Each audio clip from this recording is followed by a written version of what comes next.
cantaremos tras la última conquista.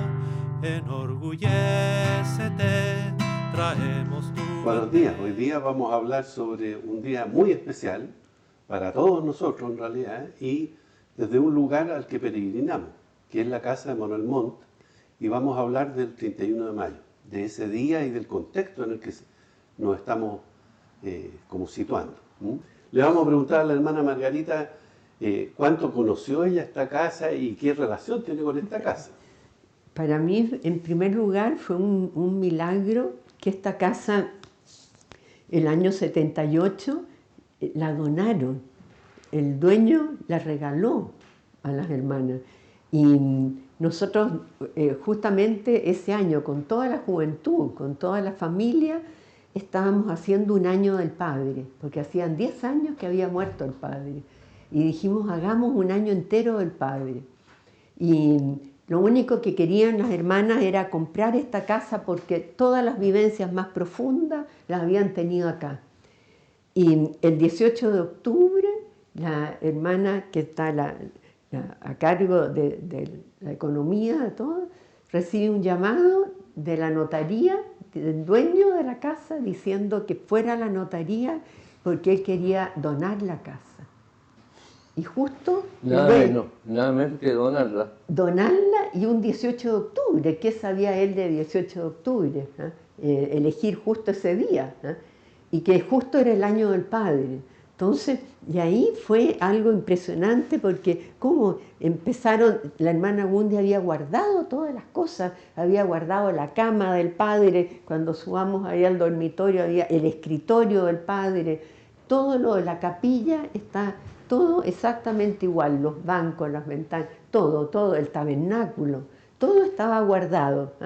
Y entonces, se hizo esta casa y ahí me enviaron a mí a cargo de la casa con otras hermanas. Y me di cuenta que necesitaba leer las crónicas, las pláticas, y después le pedí a cada hermana que había tenido vivencias aquí que viniera a contarme.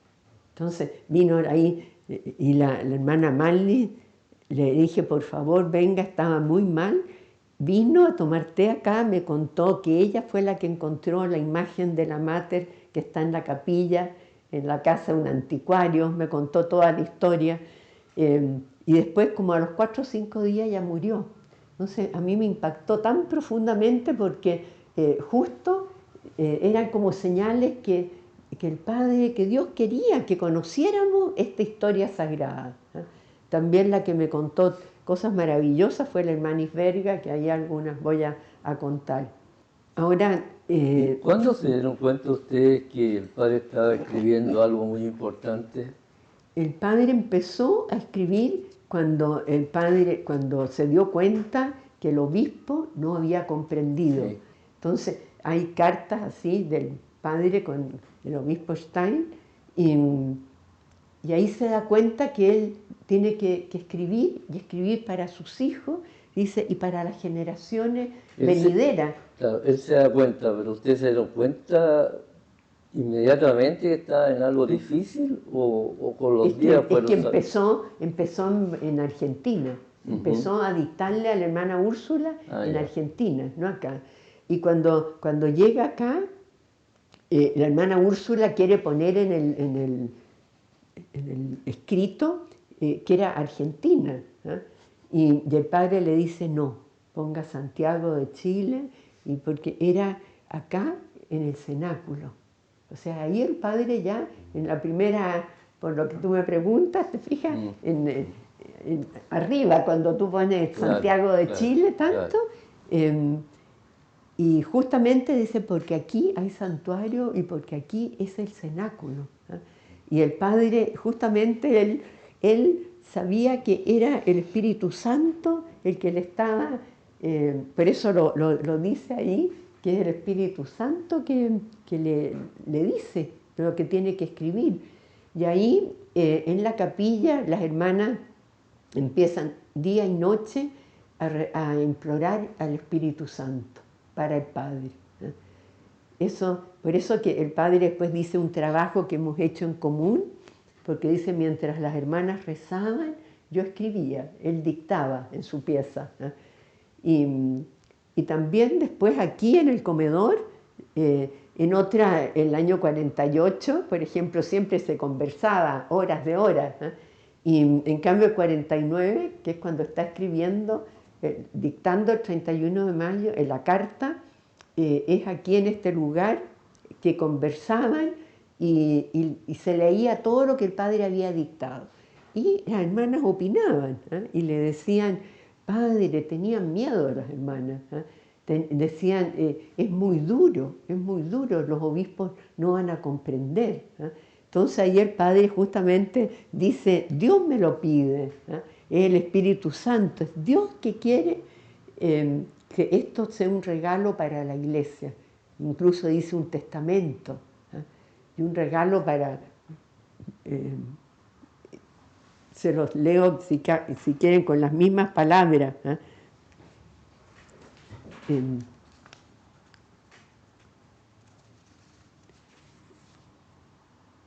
Aquí también dice cómo este fue el lugar de la irrupción del Espíritu Santo, del amor, de la luz, de la sabiduría, de la fuerza divina en la persona del Padre y profeta del 31 de mayo. Aquí dio el paso junto con sus hijas. En esta capilla, imploraban día y noche al Espíritu Santo, mientras el Padre dictaba el documento a los obispos. Por eso el Padre dice, es un trabajo que hemos realizado juntos. Mientras ustedes imploraban al Espíritu Santo y se sacrificaban en la vida diaria, viviendo la inscripción, yo escribía.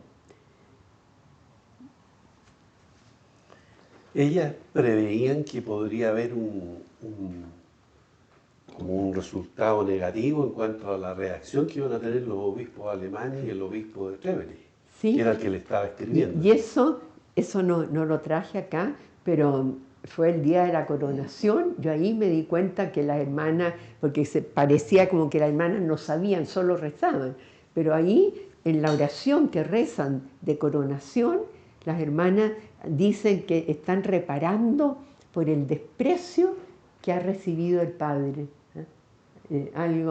Y por eso en la oración de coronación, ahí ponen todo el dolor que han experimentado y el dolor también del Padre,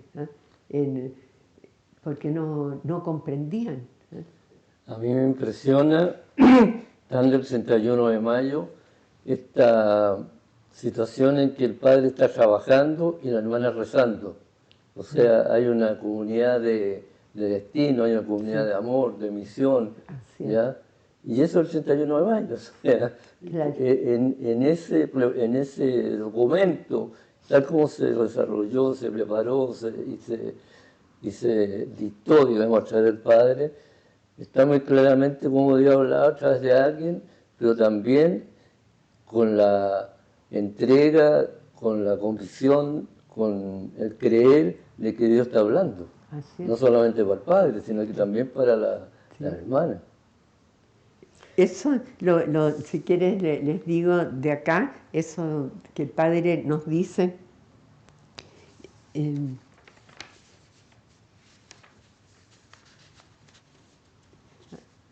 Aquí tendría que decirles algo muy especial, que el Padre escribe en el informe de Chile.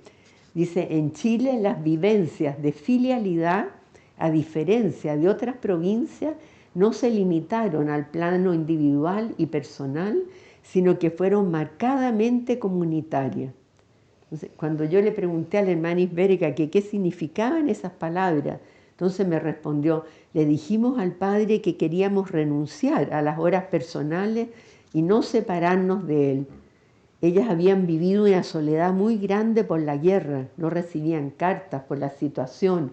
Entonces ya no querían cada una, o sea, sola, sino que todo se vivió en comunidad.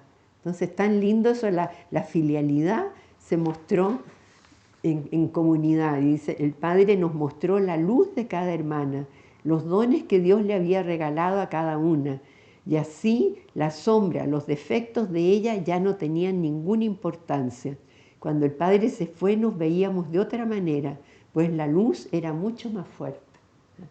Eso es precioso. Por eso el padre formó una comunidad de cenáculo, ¿no? O sea, el padre tenía la experiencia de la sanación a través de la acción del espíritu, a través de él. Así es.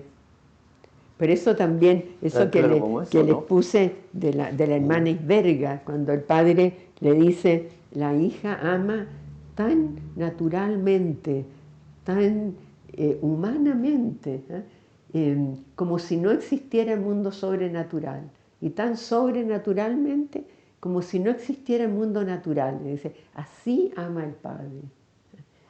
Y a Hay mí- una expresión de eso, es que el padre vivía naturalmente lo sobrenatural Sí. y vivía sobrenaturalmente lo natural. Claro. Y acá justamente fueron vivencias tan naturales, ¿eh? Y el padre, cuando lee también de la carta del obispo y todo, les dice, si yo no puedo decir Dios me ama, ¿eh? Es peor que una bomba atómica, es peor que relámpagos, que trueno, ¿eh? O sea, todo lo que el padre anhela es que los hijos lleguen a Dios, ¿eh? Que amen profundamente. Por eso aquí en esta casa se vivieron todas las leyes del crecimiento del amor, ¿eh? Hasta llegar a la cumbre del amor, hasta llegar al Vía Crucis, acompañar al Padre en todas las estaciones de su Vía Crucis, ¿eh? Y eso también él lo dice antes de partir en Bellavista, y estaban los jóvenes, habían hermanas, sacerdotes, señoras, era el día del Sagrado Corazón, el 20 de junio, y estaban en la portería, y el padre se pone debajo de la cruz y dice, ¿dónde están las figuras de Juan y de María que me van a acompañar? O sea, él sabía bien que a partir de la carta y el día 31 de mayo Sí. iba a venir un Claro. Vía Crucis, en realidad, que fue lo que pasó después. Así fue. Te cantaremos tras la última conquista. Enorgullécete, traemos tu bandera.